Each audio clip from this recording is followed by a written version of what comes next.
អ្នកទាំងអស់គ្នាធ្លាប់ឆ្ងល់ដែរឬទេតើប្រទេសដែលចង់ចូលជាសមាជិកសហភាពអឺរ៉ុបត្រូវបំពេញលក្ខខណ្ឌអ្វីខ្លះចុះហេតុអ្វីបានជាប្រទេសខ្លះប្រើប្រាស់ប្រាក់អឺរ៉ូហើយប្រទេសខ្លះទៀតនៅតែរក្សារូបិយវត្ថុផ្ទាល់ខ្លួនទៅវិញបច្ចុប្បន្ននេះសហភាពអឺរ៉ុបមានប្រទេសជាសមាជិកសរុបចំនួន27ប្រទេសនៅក្នុងឆ្នាំ1957នៅពេលដែលស្ថាប័នអន្តរជាតិនេះទើបចាប់កំណត់ឡើងភ្លាមគឺមានប្រទេសជាសមាជិកតែ6ប៉ុណ្ណោះពលគឺប្រទេសបារាំងអាល្លឺម៉ង់អ៊ីតាលីបែលហ្សិកលុចសំបួរនិងហូឡុងធ្លាប់មានសមាជិករហូតដល់ទៅ28ប្រទេសក៏ប៉ុន្តែកាលពីឆ្នាំ2020ប្រទេសអង់គ្លេសបានសម្រេចចិត្តដកខ្លួនចេញតាមរយៈការបោះឆ្នោតប្រជាមតិដែលគេឲ្យឈ្មោះថា Brexit សប្តាហ៍ថ្ងៃមានប្រទេសចំនួន10ដែលកំពុងស្នើសុំចូលជាសមាជិកសហភាពអឺរ៉ុបហើយដែលក្នុងនោះមាន4ប្រទេសកំពុងបោះជំហានទៅមុខដោយបានឆ្លងកាត់វិញ្ញាសាយ៉ាងច្រើនរួមមានប្រទេសអ៊ុយក្រែន Moldavia ម៉ុងតេនេក្រូនិងអាល់បានីគូបញ្ជាក់ថាដើម្បីអាចក្លាយជាសមាជិកសហភាពអឺរ៉ុបបានប្រទេសបេក្ខភាពនីមួយៗត្រូវតែបំពេញតាមលក្ខខណ្ឌដូចមានចែងយ៉ាងច្បាស់នៅក្នុងមាត្រាទី49នៃសន្ធិសញ្ញាស្តីពីសហភាពអឺរ៉ុបពុំតែប៉ុណ្ណោះដើម្បីអាចដាក់ពាក្យសុំធ្វើជាសមាជិកប្រទេសទាំងនោះត្រូវឆ្លើយតបទៅនឹងចំណុចជាមូលដ្ឋានគ្រឹះសំខាន់ចំនួន3ពលគឺស្ថិតនៅក្នុងទីតាំងភូមិសាស្ត្រនៃទ្វីបអឺរ៉ុបត្រូវគោរពតម្លៃស្នូលនៃសហភាពអឺរ៉ុបនិងទី3គឺត្រូវបដិញ្ញាចិត្តផ្សព្វផ្សាយនិងការពារតម្លៃទាំងនេះ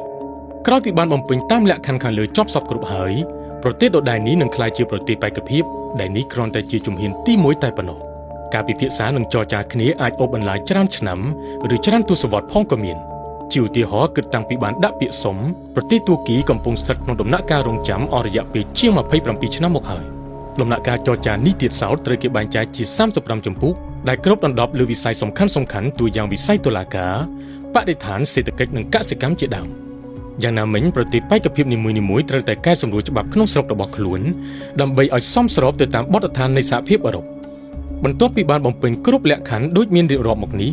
ប្រទេសជាសមាជិកសហភាពអឺរ៉ុបទាំងអស់ត្រូវតែបោះឆ្នោតគាំទ្រជាឯកច្ឆន្ទប្រសិនបើគ្រប់ភាគីទាំងអស់យល់ព្រមនោះសន្ធិសញ្ញាចូលជាសមាជិកនឹងត្រូវគេចុះហត្ថលេខាហើយប្រទេសបេក្ខភាពនឹងក្លាយជាប្រទេសសមាជិកពេញសិទ្ធិតែម្ដងពាក់ព័ន្ធនឹងការប្រើប្រាស់ប្រាក់អឺរ៉ូវិញធម្មនុញ្ញសហភាពអឺរ៉ុបពុំបានកំណត់ថាវាគឺជាកាតព្វកិច្ចដែលត្រូវគោរពតាមភ្លាមៗនោះទេយ៉ាងណាមិញក្រោយពីបានចូលជាសមាជិកពេញសិទ្ធិប្រទេសមួយចំនួនដូចជាស៊ុយអែតឬប៉ូឡូញនៅតែបន្តប្រើប្រាស់រូបិយវត្ថុផ្ទាល់ខ្លួនមួយរយៈពេលសិនគិតមកទល់ពេលបច្ចុប្បន្ននេះគូបញ្ជាក់ដែរថាដើម្បីអាចបដូរមកប្រើប្រាក់អឺរ៉ូបានប្រទេសជាសមាជិកថ្មីត្រូវបំពេញតាមលក្ខខណ្ឌបច្ចេកទេសជាច្រើនជំពូកផ្សេងទៀតចុះអ្វីទៅជាផលប្រយោជន៍នៃការចូលជាសមាជិកសហភាពអឺរ៉ុបប្រជាជនអឺរ៉ុបគ្រប់គ្នាមានសិទ្ធិធ្វើដំណើរសិក្សាឬធ្វើការនៅក្នុងប្រទេសជាសមាជិកផ្សេងទៀតដោយសេរីនិងងាយស្រួលបំផុត